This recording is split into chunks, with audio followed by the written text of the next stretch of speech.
উঁচু বংশের মেয়ে, সম্ভ্রান্ত বংশের মেয়ে পর্দার সাথে থাকে।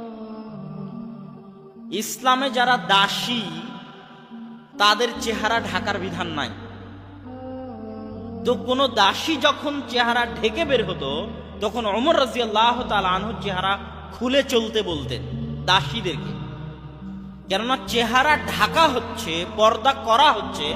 কেউ যদি চেহারা ঢেকে পর্দা করে যায় তাহলে বুঝতে হবে উঁচু বংশের, স্বাধীন বংশের, সম্ভ্রান্ত বংশের সম্মানিতা, রানীর মতো সম্মানিতা একটা নারী যাচ্ছে।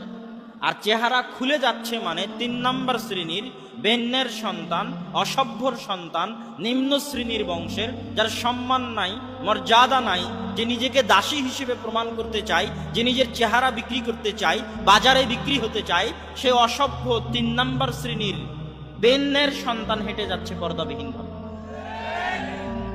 এটা বুঝতে হবে, এটা অনুভব করতে পারলে শিখতে পারবে।